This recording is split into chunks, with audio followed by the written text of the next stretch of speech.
오늘 우리에게 주시는 하나님의 말씀은 미가 6장 9절에서 16절까지입니다. 여호와께서 성읍을 향하여 외쳐 부르시나니 지혜는 주의 이름을 경외함이니라. 너희는 내가 예비되었나니 그것을 정하신 이가 누구인지 들을지니라. 악인의 집에 아직도 불의한 재물이 있느냐? 축소시킨 가증한 에바가 있느냐? 내가 만일 부정한 저울을 썼거나 주머니에 거짓 저울추를 두었으면 깨끗하겠느냐? 그 부자들은 강포가 가득하였고 그 주민들은 거짓을 말하니 그 혀가 입에서 거짓되도다. 그러므로 나도 너를 쳐서 병들게 하였으며 내 죄로 말미암아 너를 황폐하게 하였나니 내가 먹어도 배부르지 못하고 항상 속이 빌 것이며 내가 감추어도 보존되지 못하겠고 보존된 것은 내가 칼에 붙일 것이며 내가 씨를 뿌려도 추수하지 못할 것이며 감람 열매를 밟아도 기름을 내 몸에 바르지 못할 것이며 포도를 밟아도 술을 마시지 못하리라. 너희가 오므리의 율례와 아합 집의 모든 예법을 지키고 그들의 전통을 따르니 내가 너희를 황폐하게 하며 그의 주민을 사람의 조속거리로 만들리라. 너희가 내 백성의 수욕을 담당하리라. 아멘.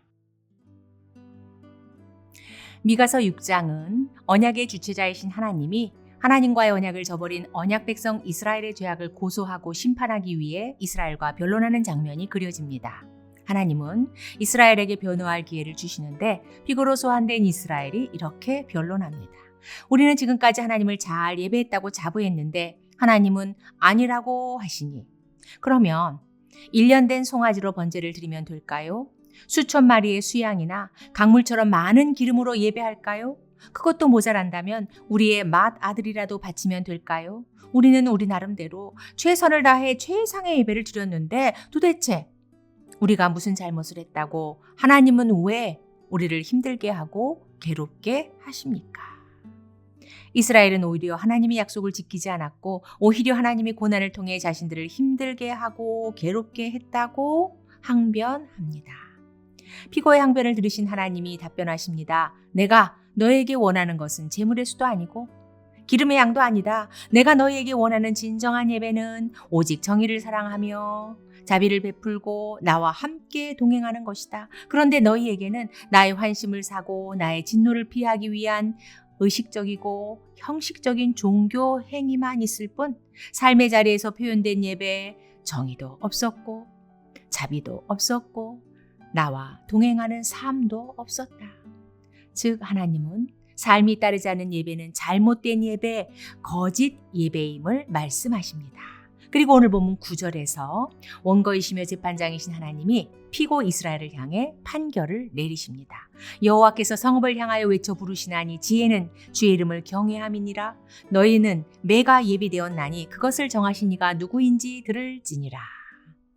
그리고 하나님은 하나님과 언약 관계에 있는 언약 백성 이스라엘이 왜 징계를 받게 되었는지, 삶의 자리에서 아직도 이스라엘이 저지르고 있는 여러 가지 사회의 악들을 구체적으로 나열하시면서 결과적으로 여호와를 경외함이 무엇인지, 진정한 예배가 무엇인지 다시금 확실하게 알려주십니다. 10절부터 12절이지요. 악인의 집에 아직도 불의한 재물이 있느냐? 축소시킨 가증한 에바가 있느냐? 내가 만일 부정한 저울을 썼거나 주머니에 거짓 저울추를 두었으면 깨끗하겠느냐? 그 부자들은 강포가 가득하였고 그 주민들은 거짓을 말하니 그 혀가 입에서 거짓되도다. 이스라엘은 지금까지 그리고 지금도 여전히 곡식의 양을 드는 단위인 에바를 속이고 부정한 저울을 사용하는 등 거짓과 속임수로 불의한 재물을 축적했고 부자들은 자신들의 권력과 힘을 이용하여 폭리를 취함으로 강포를 행하는 죄를 지었다고 지적하십니다. 그렇다고 백성들은 달랐을까요? 백성들도 별반 다를 바 없이 그들 또한 입을 열었다 하면 거짓말만 내뱉는 등 사회적 죄악이 곳곳에 차고 넘쳤으니 하나님은 이러한 이스라엘의 죄악된 삶을 이스라엘을 향해 심판의 매를 둘 수밖에 없는 뚜렷한 증거로 제시하십니다. 그리고 연이어 심판으로 인해 곧 그들이 직면하게 될 비참하고 참혹한 결과를 말씀하시는데 13절부터 15절입니다. 그러므로 나도 너를 쳐서 병들게 하였으며 네 죄로 말미암아 너를 황폐하게 하였나니 네가 먹어도 배부르지 못하고 항상 속이 빌 것이며 네가 감추어도 보존되지 못하겠고 보존된 것은 내가 칼에 붙일 것이며 네가 씨를 뿌려도 추수하지 못할 것이며 감람 열매를 밟아도 기름을 내 몸에 바르지 못할 것이며 포도를 밟아도 술을 마시지 못하리라.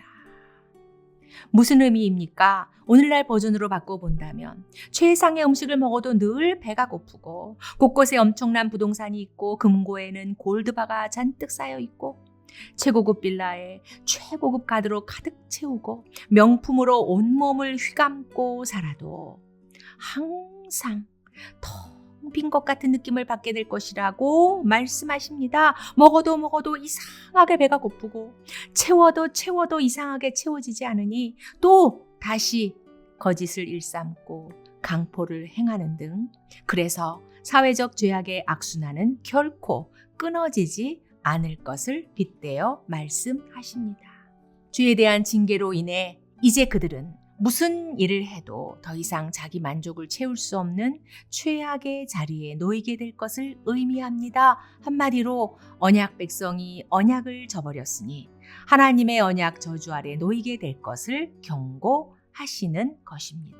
이것은 기계적 인과응보가 아닌 언약의 주체자이신 하나님이 신명기 28장을 통해 이미 선포하신 하나님의 언약 저주의 실현으로 언약의 저주는 일반 은총으로 당연히 누려야 할 것도 결국 누리게 되지 못함을 알려주십니다. 이것이 바로 죄로 인해 받게 될 가장 무서운 결과가 아닐까요? 그리고 16절에서는 하나님이 진정 원하시는 삶, 하나님만을 따르는 삶 대신 언약 백성인 이스라엘이 따라갔던 죄악의 길이 무엇인지, 그래서 결국 심판을 자초했던 죄악의 근간을 들추어 내십니다. 너희가 오므리의 율례와 아합 집의 모든 예법을 지키고 그들의 전통을 따르니 내가 너희를 황폐하게 하며 그의 주민을 사람의 주소거리로 만들리라. 너희가 내 백성의 수욕을 담당하리라. 북이스라엘의 6번째 왕 오므리는 시므리를 살해하고 왕이 된 이후에 거침없이 악행을 일삼으며 여로보암의 길을 따라 우상 숭배를 행했습니다.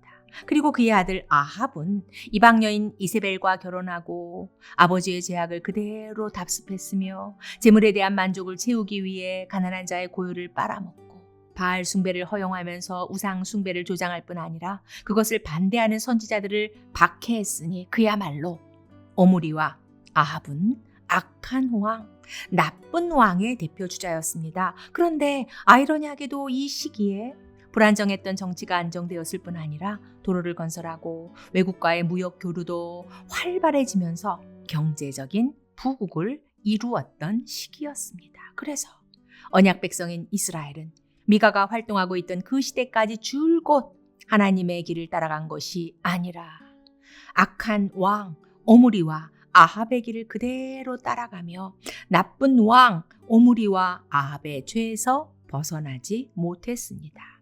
악인의 형통함이 부러워 의인의 길이 아닌 악인의 길을 쫓아갔던 것입니다.